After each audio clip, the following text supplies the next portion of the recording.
US రెండు మాటలంది. ఒకటి, it's disappointing. మేము ఫండింగ్ ఇచ్చాక వాళ్ళు ఏం చేస్తారనేది మాకు సంబంధం లేదు. సో యూఎస్ డాలర్ ని డీస్టెబిలైజ్ చేస్తే లాభపడేది వీళ్ళిద్దరే. మాక్సిమం ఇండియా యూఎస్ఏ రిలేషన్షిప్ దెబ్బతీస్తే బెనిఫిట్ అవుదామని వాళ్ళు అనుకుంటున్నారు. డిసప్పాయింటింగ్. ఇది ఇండియాని ఉద్దేశిస్తూ యూఎస్ అంటున్న మాట. ఆ మాట ఎందుకు అనాల్సి వచ్చింది? ఈ స్టోరీ చిన్నది కాదు, ఈ యుద్ధం చిన్నది కాదు, అక్రాస్ నేషన్ స్పాన్ అవుతుంది. మీడియా పార్ట్ అని ఫ్రెంచ్ న్యూస్ పేపర్ ఒకటి ఉంది. మొన్న December 2 న్యూస్ ఆర్టికల్ పబ్లిష్ చేసింది. దాంట్లో ఇండియాకి అగేన్స్ట్ గా బైడెన్స్ యూఎస్ పనిచేసిందని, the organised crime and corruption reporting project అనే ఒక ప్రైవేట్ జర్నలిజం ఏజెన్సీ ఉంది. దట్స్ వర్కింగ్ అగేన్స్ట్ ఇండియా అని, ఈ ఏజెన్సీకి యూఎస్ఏ ఫండింగ్ ఇస్తుందని, అండ్ ఈ గేమ్ లో జార్జ్ సోరోస్ కూడా ఉన్నాడని, ఇంతమంది కలిసి ఉన్న ఒక పెద్ద థియరీని BJP spokesperson Sambit Patra garu చెప్పారు. దీంట్లో ఎంతవరకు నిజం ఉంది? వాళ్ళు చెప్తున్న మ్యాటర్ చాలా క్లీన్ గా మీ ముందు పెడతా. అంతేకాదు, గత కొన్ని రోజులుగా మనం కొన్ని అటెంప్ట్స్ చూస్తున్నాం యూఎస్ ఇండియా రిలేషన్ స్పాయిల్ అయ్యేలా. అలాంటి సిచ్యువేషన్స్ క్రియేట్ అవుతున్నాయి. మన వాళ్ళు వాళ్ళు కూడా అలా మాట్లాడుతున్నారు. ఇది ప్యూర్లీ కోఇన్సిడెంటలా లేదా ఆర్కెస్ట్రేటెడా? అది కూడా ఈ పర్టికులర్ వీడియోలో పరిశీలిద్దాం. అన్నిటికన్నా ముఖ్యంగా వాట్ ఎగ్జాక్ట్లీ ఈస్ హ్యాపెనింగ్ ఇండియాకి యూఎస్ కి మధ్యలో. దీంట్లో జయశంకర్ గారు కూడా వచ్చి ఒక చిన్న మాట అన్నారు. అది కూడా మీకు ఈ వీడియోలో చెప్తా. ప్రపంచంలో ఏం జరుగుతున్నా మనకెందుకు అని మీరు పెట్టుకోకండి. అక్కడ జరిగిన పాలిటిక్సే ఇక్కడ నీ తలరాతని డిసైడ్ చేస్తాయి. రేపు పొద్దున నువ్వు అమెరికాకి వెళ్తే నీకు వచ్చే స్టూడెంట్ వీసా నుంచి లాటరీలో నీకు తగిలే H1B వీసా వరకు, అంతెందుకు నువ్వు ఇండియాలో ఉంటే నువ్వు సూపర్ మార్కెట్ లోకి వెళ్తే నువ్వు చూసే ప్రొడక్ట్ ధర వరకు అన్ని జియో పాలిటిక్స్ డిసైడ్ చేస్తాయి. ఇండియా ఎవరితో ఫ్రెండ్షిప్ చేయాలి, చేసినా అది ఎంత వరకు చేయాలి, ఎవరిని ట్రస్ట్ చేయొచ్చు, ఎవరిని ట్రస్ట్ చేయకూడదు, అంతా మనకి ఇన్ఫార్మ్ నాలెడ్జ్ ఉంటేనే మనకు ఒక ఐడియా వస్తుంది. ఇన్ఫార్మ్ డెసిషన్స్ తీసుకోగలుగుతాం. ఇలాంటి ఇంపార్టెంట్ వీడియో నా నుంచి ఒకటి మీకు డైలీ వస్తుంది. 10 నిమిషాల్లో కాంప్లెక్స్ టాపిక్స్ ని సింప్లిఫై చేసి మీ ముందు పెట్టేస్తున్నా. మీరు చేయాల్సింది ఏం లేదు, కింద కనబడే సబ్స్క్రైబ్ బటన్ నొక్కి పెట్టుకోండి. నేను వీడియో పెట్టగానే మీ దాకా రావాలి కదా. సబ్స్క్రైబ్ చేశారుగా, మరి యాక్చువల్ స్టోరీ ఏంటో చూసేద్దామా? Between India and US, between Modi and Biden. Let's go. ఈ ఎంటైర్ సిచ్యువేషన్ విడమర్చి చెప్తే చాలా జాగ్రత్తగా వినండి. యూఎస్ రెండు మాటలంది. ఒకటి, ఇట్స్ డిసప్పాయింటింగ్. ఇకపోతే రెండోది, మేము చాలా ఆర్గనైజేషన్స్ కి, న్యూస్ పోర్టల్స్ కి, జర్నలిస్టిక్ ఏజెన్సీస్ కి మేము ఫండింగ్ ఇస్తాం. మేము ఫండింగ్ ఇచ్చాక వాళ్ళు ఏం చేస్తారనేది మాకు సంబంధం లేదు. అలాంటి ఒక కార్పొరేషనే ఈ OCCRP. ఈ రెస్పాన్స్ ఒక రిటాలియేషన్ లో వచ్చింది బీజేపీ అక్యూజేషన్స్ కి. సంబిత్ పాత్ర గారు వైరల్ వీడియో. ఆయన వచ్చి ఏమంటారు, ఇది జాగ్రత్తగా వినాలి మీరు. What BJP is telling. మేము మొన్న వచ్చిన French news paper media part లో ఆర్టికల్ చదివాం. What does it say? OCCRP and US కలిసి ఉన్నాయని.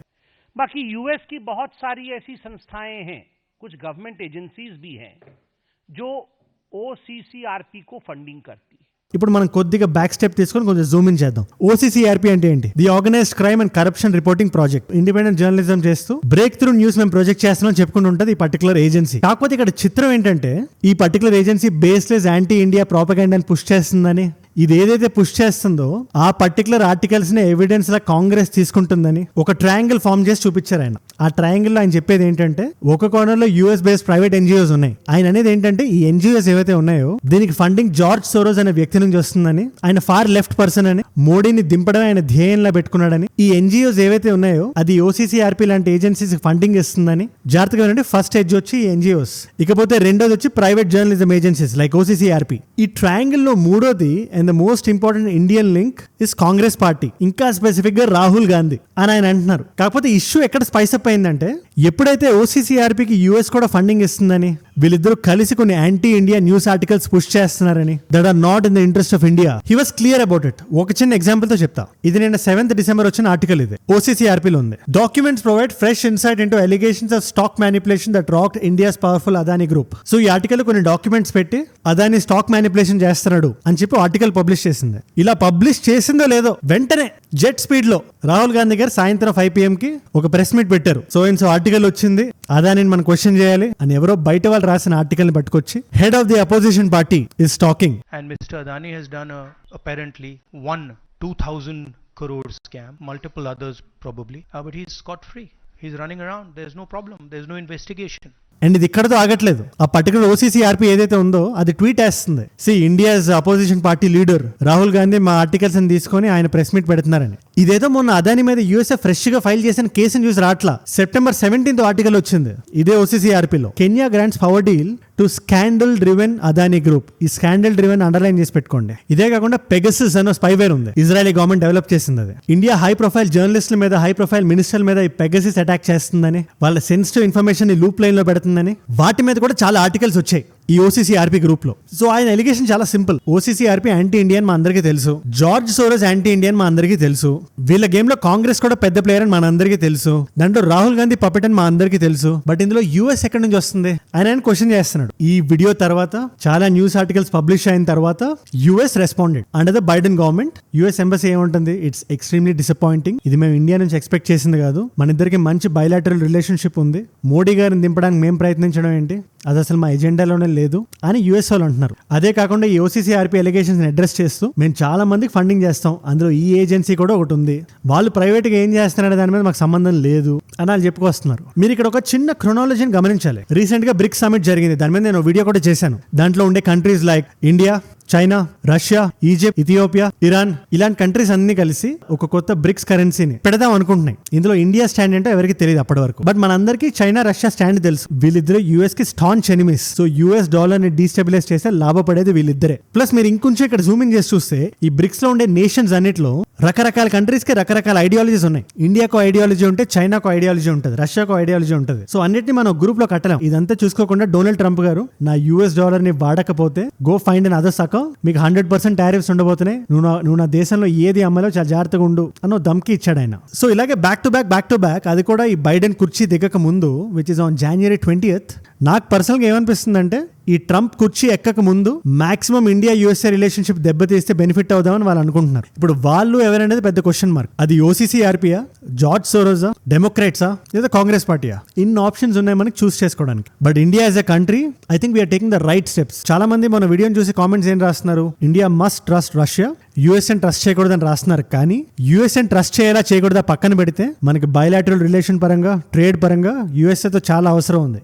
ఇలాంటి టైంలో అనవసరంగా యూఎస్ఏని కెలుక్కోవడం ఇండియాకి మంచిది కాదు. ముఖ్యంగా ట్రంప్ లాంటి వ్యక్తి కుర్చీ ఎక్కుతున్నాడు. అండ్ అపార్ట్ ఫ్రమ్ దాట్ ఇప్పుడు ఏది పోగొట్టుకోవడానికి ఏం లేదు అనే కంట్రీస్ ఇలాంటివి ఏదైనా చేస్తే ఒక అద్దం పద్దం ఉంది. ఫర్ ఎగ్జాంపుల్ చైనా ఉంది. చైనా యూఎస్ తో రిలేషన్షిప్ బెటర్ చేసినా బెటర్ చేయకపోయినా ఏం లేదు, వాళ్ళిద్దరు ఎనిమీస్ అని జనాలు మొత్తానికి తెలుసు.